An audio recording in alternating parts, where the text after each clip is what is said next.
पहले करें 10वां अध्याय त्याचं 5 ते 11 वचन। परंतु परमेश्वर उनमें से बहुतों से प्रसन्न न हुआ, इसलिए वे जंगल में ढेर हो गए। ये बात हमारे लिए दृष्टांत ठहरी कि जैसे उन्होंने लालच किया वैसे हम बुरी वस्तुओं का लालच न करें, और न तुम मूर्ति पूजक बनो जैसे कि उनमें से कितने बन गए थे। जैसा लिखा है, लोग खाने पीने बैठे और खेलने कूदने उठे, और न हम व्यभिचार करें जैसा उनमें से कितनों ने किया, और एक दिन में 23,000 मर गए। और न हम प्रभु को परखे जैसा उनमें से कितनों ने किया और सांपों के द्वारा नष्ट किए गए। और न तुम कुड़कुड़ाओ जिस रीति से उनमें से कितने कुड़कुड़ाए और नष्ट करने वाले के द्वारा नष्ट किए गए। परंतु ये सब बातें जो उन पर पड़ी दृष्टांत की रीति पर थी, और वे हमारी चेतावनी के लिए जो जगत के अंतिम समय में रहते हैं लिखी गई। मैं प्रेज लॉर्ड, मला असं वाटतं 13 पर्यंत आपण वाचूया। इसलिए जो समझता है मैं स्थिर हूं वो चौकस रहे कि कहीं गिर न पड़े। तुम किसी ऐसी परीक्षा में नहीं पड़े जो मनुष्य के सहने से बाहर है। परमेश्वर सच्चा है और वो तुम्हें सामर्थ्य से बाहर परीक्षा में न पड़ने देगा, वरन परीक्षा के साथ निकास भी करेगा कि तुम सहज सको।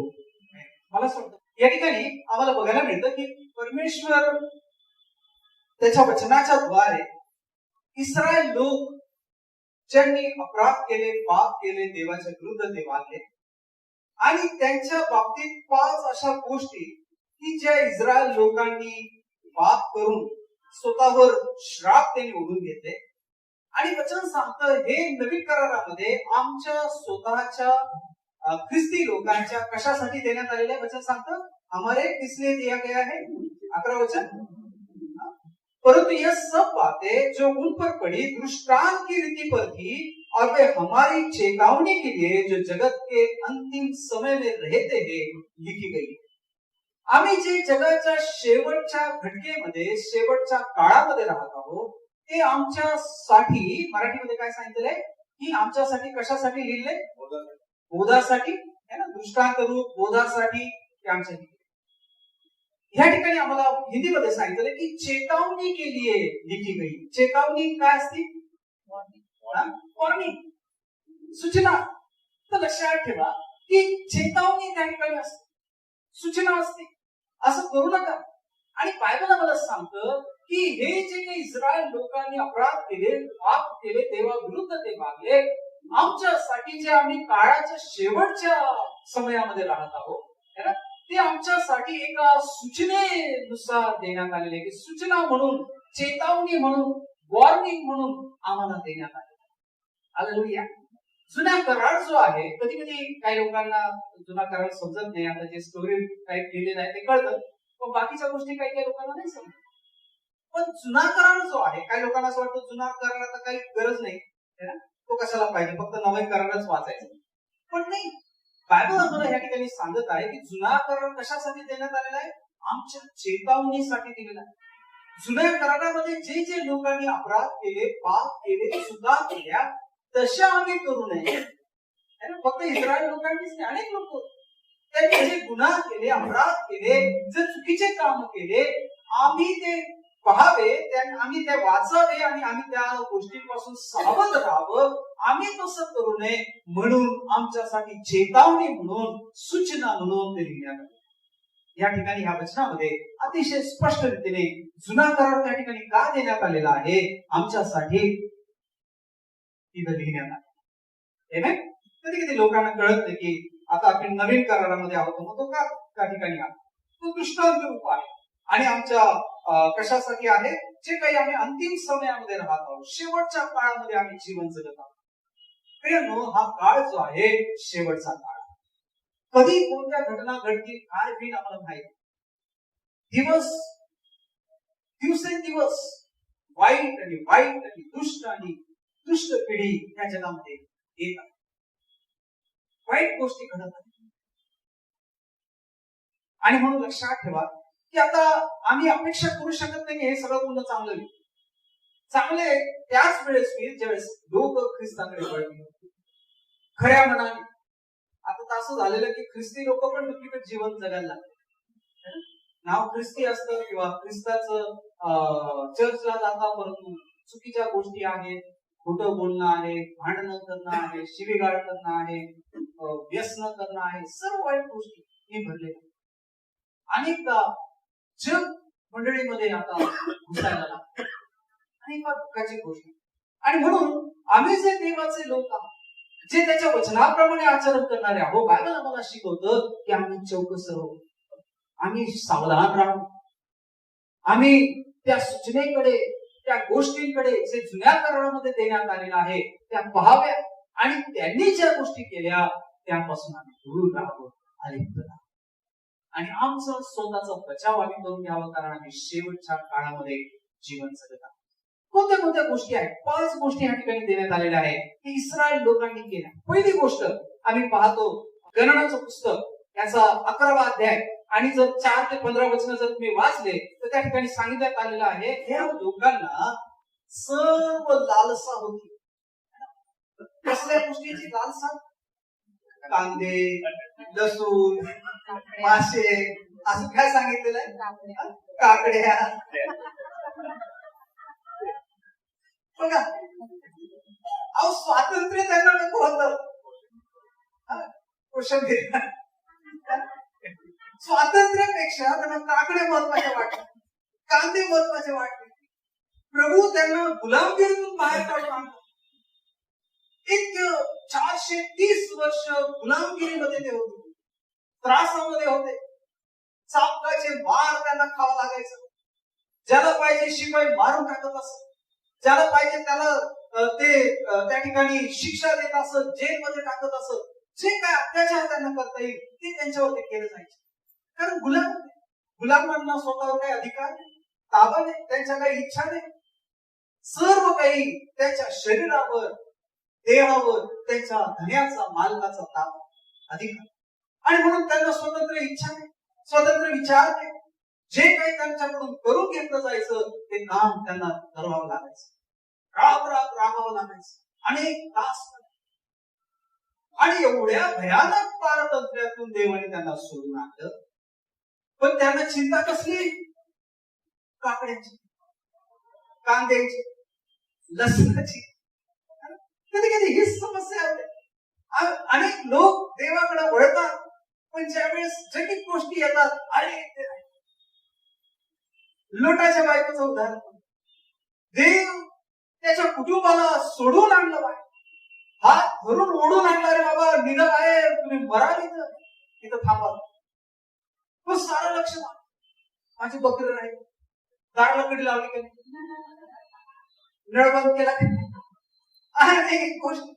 आणि काय झालं की त्या लोटाच्या बायकोचं सारं लक्ष मागं असल्यामुळे बायको सांगतो मिठाचं काम.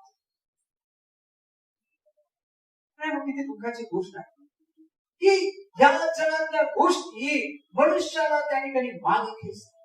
आणि म्हणून जगातल्या गोष्टी आम्हाला गरजेच्या आहेत, आम्ही त्याचा उपयोग करावा, परंतु त्या जगाच्या गोष्टीने आम्हाला कंट्रोल करू नये. लक्षात, चांगली गोष्ट आहे तुमच्याकडं मोठं घर असेल राहायला, चांगली गोष्ट आहे, पण ते घर तुमच्या मनात नसू दे. तुम्ही त्या घरात राहा, पण घर तुमच्या मनात नका राहू देऊ. तुमची चांगली गोष्ट आहे की तुमच्याकडे भरपूर पैसा असेल, पण तो पैसा तुम्हाला चालू देऊ नका. तुम्ही पैशाला चालवा, तो पैशाने तुम्हाला चालू नका. पैसा हालेलुया. ते उपभोगाच्या गोष्टी आहेत, त्याचा उपभोग घ्या, सोडून द्या, त्याच्यात मन घालू नका. ज्या वेळेस तुम्ही त्याला पूर्ण कंट्रोल द्या, तुमच्या मनावरचा, जीवनावरचा, त्याच्यामध्ये तुमचं मन ज्यावेळेस गुंतते, त्यामुळे लक्षात ठेवा त्या गोष्टी तुम्हाला पुन्हा मागे नेण्यास काही होत. इस्रायल लोकांचं सर होते, बाहेर तर आलेले होते, पण त्यांचं मन पूर्णपणे त्यांनी संदेशावर, तिथल्या सुखाकडे होतं, तिथल्या वस्तूंकडे होतं, तिथल्या जगीत जे काही खाण्यापिण्याच्या गोष्टी आहेत त्याच्यामध्ये अडकलेलं होतं. स्वातंत्र्यापेक्षा त्यांना ते जास्त महत्वाचं होतं. आजही अनेक देवाच्या जे लोक आहेत त्यांना या गोष्टीचा सोस असतो. त्यांना ख्रिस्ताकडे पूर्णपणे वळायची इच्छा नसते. आलं तरी त्यांना त्याच्या मागे काहीतरी स्वार्थ असतो. आशीर्वाद मिळेल का, मग हे मिळेल का, मग देव ते देईल का. अनेक गोष्टीमध्ये इतकं काही रमलेले असतात की त्या गोष्टी त्यांना सहज रीतीने सैतानाकडे, गुलामगिरीकडे पडवतात. आणि हा सैतानाचा ट्रॅप आहे, लक्षात ठेवा. हा सैतानाचा एक सापळा आहे, हे नेहमी लक्षात ठेवा. तुम्हाला माहित असेल की प्रभू येशू ख्रिस्ताची ज्यावेळेस परीक्षा सैतानाने घेतली, सैतानाने काय केलं, त्याला एका मिनिटात सर्व जगाचं वैभव दाखवलं आणि सांगितलं मला नमन कर, म्हणजे मी हे तुला देईल, कारण हे माझ्या हातात सोपवलं. ज्या सृष्टीला, पृथ्वीला देवाने अतिशय सुंदर बनवलं, त्याच्यामध्ये सुंदर मनुष्याला त्यांनी ठेवलं, निर्माण केलं, सर्व अधिकार मनुष्याच्या हातात दिले. मनुष्याने पाप करून ते सर्व सृष्टीचे अधिकार स्वइच्छेने सैतानाच्या हातात सोपून दिले आणि सैतानाच्या हातामध्ये ती सर्व सृष्टी केल्यानंतर सैतान निर्माण करत्यालाच म्हणतो मला नमन कर, म्हणजे मी सर्व काही तुला सोपू. अरे निर्माण करता कोण? तो आहे, अधिकारी तो आहे, आणि त्यालाच तो म्हणतो की तू मला नमन कर, म्हणजे मी तुला सर्व. आज देवाच्या लोकांची पण आमचे एखाद्या परिस्थिती तशीच असते. पिता निर्माण करतात आमचं पाप आहे. एक दिवस याच पृथ्वीवर आलं सांगता 1000 वर्ष दोहोदंडाने राज्य. हालेलुया. जितकं आम्हाला काय नागवायचं, जितकं हे करायचं जगाने करू दे. एक दिवस आहे ना ज्यावेळेस देवाचे लोक याच पृथ्वीवर 1000 वर्ष राज्य करतात, अधिकार, सामर्थ्य. हालेलुया. Praise the Lord. हे लक्षात ठेवा, हे सर्व इस्रायल लोक त्या गोष्टीच्या मध्ये आहेत. सैतान कधी कधी अशी एक काहीतरी छोटीशी गोष्ट आमच्यामध्ये ठेवतो आणि काय होतं की ज्यावेळेस वेळ पडली त्याद्वारे तो आम्हाला खेचायचा करतो. आणि मग अशी कोणते कनेक्शन जे सैतानासंगती असतील ते कट करायला पाहिजे. कारण कोणती गोष्ट आम्हाला देवापासून दूर नेईल त्याचा काही खरंच. मी मागं तुम्हाला सांगितलं ना की नाळ जे आहे ती नाळ जोपर्यंत कापली जात नाही, ते किती प्रेम असो आईचं आणि मुलाचं, पण ती नाळ जोपर्यंत कापली जात तोपर्यंत तर मुलाची वाढ होणार, आईला सुरक्षितता प्राप्त. दोघांच्या भल्यासाठी नाळ. जगासंगीचं जे नातं आहे, रिलेशन आहे, जोपर्यंत ते कट केलं जात नाही, तोडलं जात नाही, तोपर्यंत आम्ही देवाबरोबर विश्वासामध्ये नीट वाढू शकत, चालू शकत. नाळ कट, तो संबंध कट जगाशी आमचा फार गरजेचा. हालेलुया. आणि इस्रायल लोकांच्या जीवनामध्ये काय प्रॉब्लेम होता की लालसा, लालच, भाव त्यांना होती, लस्ट त्या ठिकाणी होती, वासना होती, वेगवेगळ्या गोष्टींवर त्यांची वासना, खाण्यापिण्यावरची वासना, टेस्ट. म्हणून बायबल सांगताना पाप हे तीन गोष्टींवर आधारित आहे. डोळ्याची वासना, देहाची वासना, संसाराची खुशाली. बघा 2 वासना त्या ठिकाणी दिली, देहाची वासना, डोळ्याची वासना. देह. आणि म्हणून लक्षात ठेवा, देहाची वासना माणसाला काय करायला लावती, कशा प्रकारे देवापासून, ख्रिस्तापासून दूर नेते, त्याच्या मार्गापासून दूर नेते, त्याचं ते उत्तम उदाहरण. आणि मग इस्रायल लोक या ठिकाणी वचनामध्ये सांगतं की त्यांना मिस्र देशातून देवाने बाहेर काढलं, गुलामगिरीतून बाहेर काढलं, एवढ्या मोठ्या वेदना, त्रास आणि दुःखातून देवाने त्यांना बाहेर काढलं. पण त्यांना आठवण कसली? लसणाची. आठवण कसली? कांद्याची, काकड्यांची, माशांची. त्याची आठवण. ते बरं होतं इथं अरण्यामध्ये फिरण्यापेक्षा, त्या मांडण्यापेक्षा ते बरं होतं. मांडणं काय होतं? काय सांगतं, स्वर्गदूतांची भाकर मनुष्याने खाल्ली, स्वर्गामधलं धान्य देवाने त्यांच्यासाठी पुरवलं. आणि इतकं सुंदर ते होतं, धन्यासारखं होतं वचन सांगतं. आणि चव कशी होती? मध टाकून केलेल्या पोळीसारखी त्याची चव. किती सुंदर. हॅलो, पण रोज खायला मिळालं तेच. एका ठिकाणी तर वचनामध्ये सांगितलं, या हलक्या अन्नाला आमचं जीवाला कंटाळा आलेला, असं शब्द वापरला मराठीमध्ये. या हलक्या अन्नाचा आमच्या जीवाला कंटाळा आला असं त्यांनी सांगितलं. आणि म्हणून प्रियांनो लक्षात ठेवा की आम्ही ह्या जगामध्ये जगत असताना देवाचं वचन सांगतं की आमच्या सावधानतेसाठी या गोष्टी लिहिण्यात आल्या की आम्ही सावधान राहावं आणि वासनेच्या आहारी आम्ही पडू. खाण्यावरची वासना, डोळ्यांची वासना ह्याच्या आहारी आम्ही पडू. दुसरी गोष्ट आम्ही पाहतो, जर कधी निर्गमनाचं पुस्तकाचा 32वा अध्याय आणि त्याचं 2 ते 6 वचन जर आम्ही वाचलं, 32 अध्याय 2 ते 6, या ठिकाणी वचनामध्ये सांगतं की इस्रायल लोकांनी अतिशय थोडक्या दिवसांमध्ये, वर्षात जाऊ द्या, मोशे 40 दिवस आणि 40 रात्र त्या पर्वतावर होता, सिनाय पर्वतावर, आणि त्या ठिकाणी परमेश्वराच्या उपस्थितीमध्ये देव असं तो बोलत होता, देवाच्या समक्षतेमध्ये होता. यहोशुवाचा होता, यहोशुवाला तो घेऊन गेला, परंतु अर्ध्या रस्त्यामध्ये डोंगराच्या मधल्या भागामध्ये यहोशुवाला त्यांनी सोडलं आणि तो वरती डोंगरावर एकटाच निघून गेला. यहोशुवा मधल्या भागात होता, मोशेसारखी पण नाही, लोकांसारखी पण नाही. विचारा काय अवस्था झाली असं. खाली लोक खात पीत होते, मजा मारत होते, त्याला ते पण नाही. आणि मोशे त्या ठिकाणी देवाच्या उपस्थितीमध्ये होता, तिथं पण नाही. मग याच भागावर खाली काय चाललं त्याची चिंता, आवाज येत होता, वरती काय होत आहे त्याची उत्कंठा. काय परिस्थिती असेल यहोशुवाची. बिचारा एकटा असण्या ठिकाणी मधल्या भागामध्ये त्या ठिकाणी. आणि देवाचं वचन सांगतं की खाली इस्रायल लोक त्यांनी पाहिलं की मोशे गेला, है ना, त्याचा सेकंड जो लीडर होता, कमांड व्हाईस प्रेसिडेंट, तो पण गेला. त्याच्याबरोबर काय झालं दोघांचं काहीच माहित नाही. चला आता काय करू, आता आमच्या समोर चालतील असे देव आपण बनूया, त्यांनी विचार. अहरोन त्या ठिकाणी होता, मोशेचा भाऊ.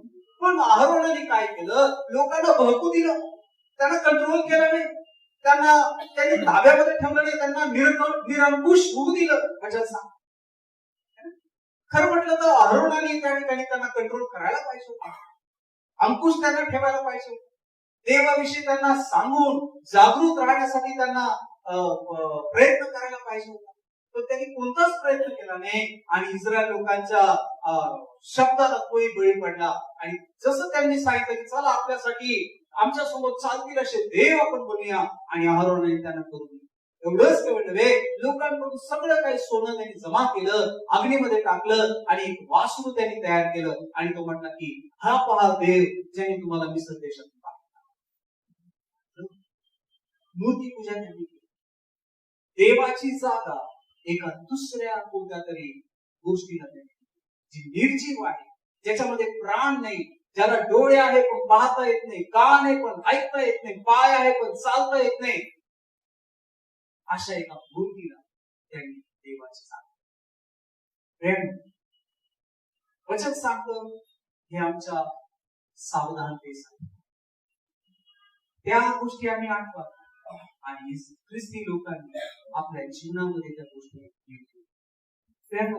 एखादा आम्ही आमच्या घरामध्ये मूर्तीपूजा करत नसतो, फोटो नसते किंवा मूर्त्या नसते, परंतु अनेक अशा मूर्त्या कधी कधी आमच्या हृदयामध्ये असतात. मी नेहमी सांगतो, भिंतीवरच्या मूर्त्या काढणं सोपं आहे, पण हृदयातलं काढणं फार कठीण. बायबलमध्ये नवीन करारामध्ये दिले हट्टीपणा आणि अनेक वेगवेगळ्या गोष्टी हा मूर्ती पूजेसारखा आहे. देवाचं वचन अनेक गोष्टी इतका आपल्याला वेळ नाही, थोडक्यात आटोपत घेणार आहे. परंतु एक गोष्ट मी तुम्हाला सांगू इच्छितो की देवापेक्षा ज्या गोष्टीला आम्ही अधिक महत्व देतो आमच्या जीवनात, देवापेक्षा ती आमच्या जीवनात मग एखादा पैसा असेल, एखादा सोनं रुपा असेल, एखादा कोणी व्यक्ती असेल, एखाद्या आपले आई वडील असतील, एखाद्या आपली बायको असेल, एखाद्या नवरा असेल, एखाद्या मुलं असतील, जे देवाचं स्थान ज्यावेळेस आम्ही कोणत्या गोष्टीला देतो ती आमच्या जीवनामध्ये. इस्रायल लोकांनी एका वासराला देवाचं स्थान आणि त्यानंतर अशा पापामध्ये ते पडले. बायबल सांगतं की त्यांना भान राहिलं नाही ते काय करत. अतिशय जंगली प्रकारे ते वागले. जर कधी तुम्ही 10 आज्ञा 10 कमांडमेंट्स फिल्म बघितली असेल तर तुम्हाला लक्षात येईल कशा प्रकारचं त्यांचं विचित्र वागणूक. एकदम काही थोडक्या दिवसांमध्ये ज्या देवाने त्यांना एवढ्या भयानक शत्रूच्या ताब्यातून सोडून एका भयानक परिस्थितीतून देवाने त्यांना बाहेर काढलं, त्या देवाला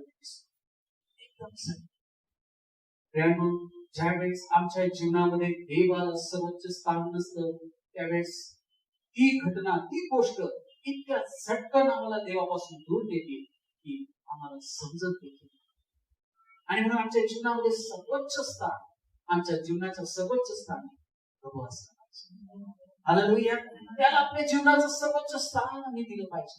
आणि ज्यावेळेस तो सर्वोच्च स्थानावर विराजमान होतो, ज्यावेळेस तो त्या ठिकाणी त्या सिंहासनावर विराजमान होतो, त्यावेळेस कोणतीच अशी गोष्ट जी देवाच्या इच्छेच्या विरुद्ध आहे ती आम्ही सैतानाला त्या ठिकाणी कोणताही वाव मिळत नाही आणि सैतान त्या ठिकाणी कोणत्याही प्रकारे आमच्या जीवनाचा नाश करू शकतो. हालेलुया. Praise the Lord. आणि म्हणून प्रियानो, मूर्तीपूजा ही त्यांच्या जीवनामध्ये होती की जी त्यांना पापात पाडणारी, त्याचा नाश करणारी होती. आणि वचनामध्ये आम्हाला बघायला मिळतं की कितीतरी लोक या गोष्टीमुळे आपला प्राण त्यांनी गमावला. कितीतरी लोक, हजारो त्याच्यामुळे मरण पावले. कारण देवाचा क्रोध त्यांच्यावर आला, जमीन फाटली आणि लोक कडक झाले, नष्ट झाले. त्याच्यानंतर तिसरी गोष्ट त्यांनी विचार केला. 25वा गणनाचं पुस्तक 25वा अध्याय 1 ते 9 वचन, जे देवाने त्यांना सांगितलं होतं की तुम्ही तुमचं पवित्र वंश भेसळ होऊ नका, तुम्ही अशा प्रकारे वागू नका, कारण जर तुम्ही तसं वागले तर हे लोक, विदेशी लोक, तुमच्या पुत्रांना किंवा तुमच्या कन्यांना अन्य देवदेवतांची आराधना करण्यासाठी भाग पाडले. आणि तसंच झालं. कितीतरी लोकांनी बाल-पौर नावाचं जे दैवत आहे त्याची आराधना इस्रायल लोक आणि वचन सांगतं त्याच्या भजनी ते लागले आणि देवाचा क्रोध त्याच्यावर. कोणता बाप आहे असा की जो हे बघू शकतो की तो जिवंत असताना त्याचे लेकर दुसऱ्याला बाप? कोण संत? कोणता बाप? परमेश्वर पिता देव, ज्यांनी सर्व सृष्टीतील मनुष्यांना बनवलं. ज्यावेळेस तो पाहतो की ज्यांनी त्यांना बनवलं ते लोक त्याला सोडून अन्य दुसऱ्याचं आराधना करतात, अन्य दुसऱ्याला बाप म्हणतात, त्याला हीच गोष्ट इस्रायल लोकांच्या बाबतीमध्ये घडली. इस्रायल लोकांना परमेश्वराची ओळख होती, देवाने त्यांना त्यांची निवड केली होती, त्यांना निवडलं होतं, त्यांना माहित होतं. आणि माहित असून सुद्धा ते अशा गोष्टी करतात. आणि त्यामुळे वचन सांगतं 24,000 लोक त्यावेळेस देवाचा क्रोध त्यांच्यावर पडत. देवाचं वचन सांगतं की अविश्वासणाऱ्यांबरोबर जळून विजळ होऊ नका. अविश्वासणारे लोकांना देवापासून दूर भटकवतात, अविश्वासणारे लोकांना देवापासून दूर नेण्यासाठी त्या ठिकाणी प्रयत्न करतात. आणि देवाचा क्रोध, देवाचं काय म्हणता येईल, ज्ञान आहे त्या ठिकाणी. कारण लोक देवापासून दूर आणि देवाची इच्छा आहे. चौथी गोष्ट, टेम्पटिंग गॉड अँड क्राइस्ट. चौथी गोष्ट आम्ही पाहतो, चौथी चीज हम देखते हैं क्या हो गया. निर्गमन उसका 17 अध्याय 2 पर यहाँ पर हम देखते हैं कि लोग जब पानी नहीं मिलने लगा उनको, वो लोग क्या करने लगे, मूसा के साथ वाद विवाद करने लगे. मोशे संगती त्यांनी भांडण वाद विवाद करायला लागले की आम्हाला पाणी दे, या अरण्यामध्ये आता पाणी नाही, जंगल में हमें पाणी नहीं मिल रहा है, हमें पाणी चाहिए. ऍक्च्युअली खरं पाहिलं असतं त्यांनी सरळ जाऊन मोशेला विनंती करायला पाहिजे होती, आता आपल्या समोर अशी परिस्थिती, आपण काय करावं. उन्होंने एक्चुअली जाकर सलाह लेनी चाहिए थी मूसा से, जिसने उनको चलाया था, जो उनका अगुआ था, उनसे पूछना था उन्होंने कि अभी हम क्या करें. परमेश्वर के सामने हमारे लिए गिड़गिड़ाओ, प्रार्थना करो कि प्रभु हमारी समस्या को दूर करे. लेकिन उन्होंने परमेश्वर से विनती करने की बजाय मूसा के साथ वाद विवाद करना शुरू. वो परमेश्वर का उन्होंने परीक्षा निकाला. they tempt God and Christ. Even Musa also. उन्होंने परमेश्वर से वाद विवाद, उन्होंने मूसा के साथ वाद विवाद, और हम देखते हैं कि परमेश्वर का क्रोध, क्योंकि उन्होंने विश्वास नहीं किया। एक जगह पर वचन कहता है कि तुम मांगते हो लेकिन तुम्हें नहीं मिलता क्योंकि आप गलत तरीके से मांगते। हेलो, कभी कभी हम लोग मांगते हैं प्रभु से, लेकिन सोचते देता क्या नहीं मालूम, मिलेगा क्या नहीं मालूम, होगा क्या नहीं मालूम। प्रभु हमारा प्रार्थनाओं का उत्तर देने वाला परमेश्वर, लेकिन सही रीति से मांगना चाहिए, गलत तरीके से। हेलो, आप कलेक्टर के पास जाओगे और किसी में हाथ डाल के, ओ साहब आम्हाला द्या ना, हमसे गरज है ना, हमसे बाहर नहीं। एक तरीका है। कोई बड़े व्यक्ति के सामने जब आप जाते हो, आपकी विनती लेकर, आपके कुछ प्रार्थनाओं को लेकर, तो सही रीति से हमें जाना चाहिए। एक तरीका है उनसे बात करने का। वचन कहता है कि मूसा के साथ वो वाद विवाद करने, आर्ग्यूमेंट करने, और वचन कहता है उसकी वजह से परमेश्वर ने कहा ये लोग मेरे विश्राम में कभी नहीं आए। आखिरी बात उन्होंने क्या किया? वचन कहता है एक्सोडस उसका 15 अध्याय 24 वचन, 15 अध्याय 24 वचन को अगर आप पढ़ोगे, निर्गमन है, तो वे यह कहकर मूसा के विरुद्ध बकबक करने लगे, हम क्या पिए, बकबक करने लगे। अभी ये बकबक मैंने उधर अंडरलाइन करके रखा है, कितनी बार है देखिए। 16 अध्याय दूसरे वचन में भी लिखा है, फिर 16 अध्याय 7वें वचन में लिखा है, 2 बार आया वो शब्द वहां। 8वां वचन में 2 बार वो शब्द आया है, 9वें वचन में 1 बार आया है, 12वें वचन में 1 बार आया है। अब वो बड़बड़ाने, मराठी में, हिंदी में कुछ जगह बकबक बोला है, फिर बड़बड़ाना बोला है, लेकिन मेरे ख्याल से मराठी में कुरकुर शब्द है, मरमरी, इंग्लिश में शायद मरमरी। वो कुड़कुड़ाने, कुड़कुड़ करना, ये नहीं मिलता, वो नहीं मिलता, ये नहीं होता, वो नहीं होता। कुड़कुड़ाना परमेश्वर को बिल्कुल पसंद। आपकी जो विनती है, आपकी जो मांग है, परमेश्वर से सही रीति से मांग, उसे सही रीति से बोलिए, लेकिन कुड़कुड़ा कर दे। जो भी है परमेश्वर के सामने हमें रखना। बाइबल में लिखा है कि प्रार्थना विनती इस प्रकार से करना है आपको।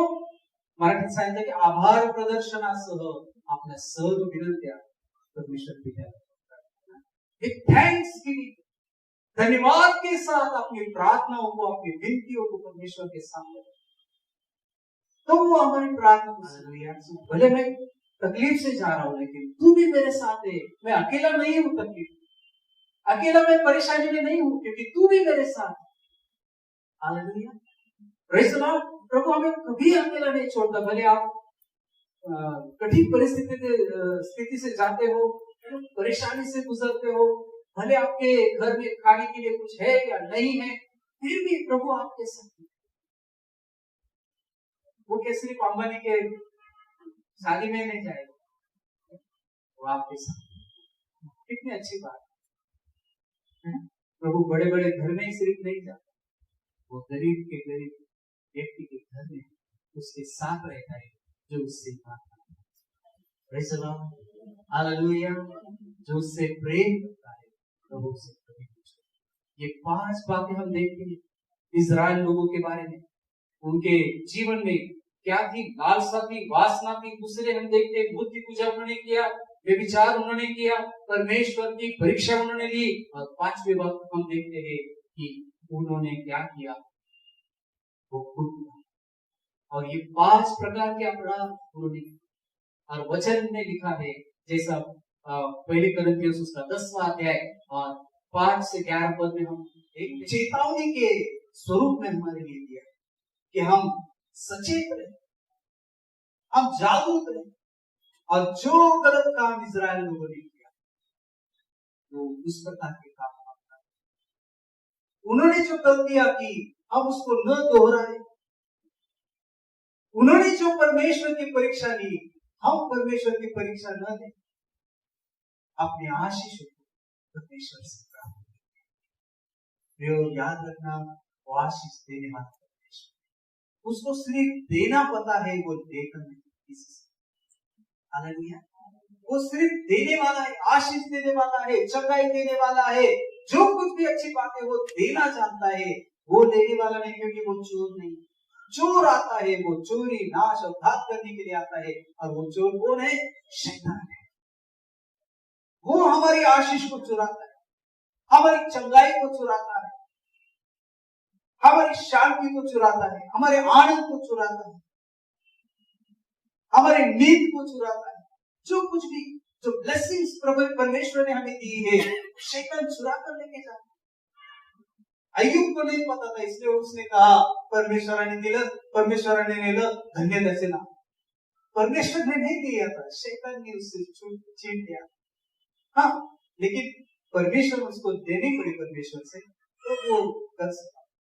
और परमेश्वर ने कहा ठीक है, मैं तुझे परमिशन देता हूँ, लेकिन चुराने वाला प्रभु नहीं था, शैतान। और इसके बाइबल में कहा है, वचन कहता है कि जब प्रभु यीशु मसीह की परीक्षा हुई, उसमें एक शब्द दिया है कि परीक्षा लेने वाला। मराठी में परीक्षा का शब्द वापरले, लेकिन मला याद रखना, शैतान परीक्षा लेने वाला, परीक्षा नहीं, वो परीक्षा लेना है। और प्रभु यीशु मसीह की भी परीक्षा उसकी। याद रखना, परमेश्वर आशीष देने वाला, वो प्रेम करने वाला है, वो हमसे प्रेम करता है। वो चाहता है कि हम हमेशा उसके साथ, उसकी सेवा करें, उसकी आराधना करें, उसकी भक्ति करें, उसको जाने, उसको पहचाने, उसके वचन के अनुसार। हालेलुया। याद रखना, परमेश्वर हमें कभी नहीं छोड़ता। इस्राएल लोगों ने जो गलतियां, प्रभु चाहता है कि हम नए नियम के जो लोग हैं, वो गलतियां न दोहराएं। इसलिए वो हमारे लिए एक किसके समान है? चेतावनी के समान। उस चेतावनी को हम समझें, क्योंकि हम आखिरी समय में जीवन जी रहे हैं। आखिरी समय में हम जी रहे हैं, और इसलिए इन चेतावनी की ओर हम ध्यान लगाएं, उसके ओर से ध्यान न हटाएं। हम जानते हैं कि पहला एक बड़ा शिप बनाया गया था जिसका नाम टाइटैनिक था, और उसके जो कैप्टन था, उसने एक चेतावनी की ओर ध्यान नहीं दिया, और कितनी बड़ी दुर्घटना थी। मालूम है, उसने ज्यादा ध्यान नहीं दिया उस चेतावनी। उसको बोला गया था कि आगे बहुत बड़ा बर्फ का पहाड़, लेकिन उस चेतावनी की ओर उसने ज्यादा ध्यान दिया। काफी एक्सपीरियंस था, लेकिन ध्यान। और इससे आगे लिखा है ना, गलतियों के पत्र में अगर आप पढ़ोगे 10 अध्याय, उसके आगे हम पढ़ोगे तो उसमें लिखा है कि जिसको ऐसा लगता है कि मैं खड़ा हूं, पढ़िए उस वचन को, 10 अध्याय, कौन सा वचन है?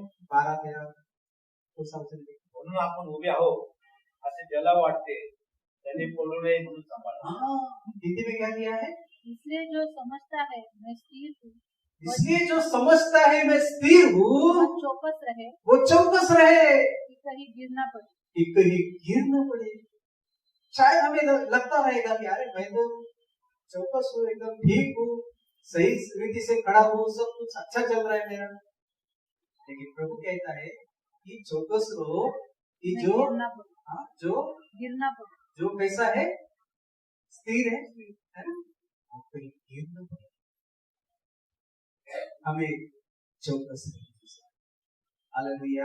और जब हम चौकस रहेंगे तो फिर शैतान भले चाहे कितना भी हमारे खिलाफ काम करने की कोशिश करे, नहीं करेगा। Praise the Lord.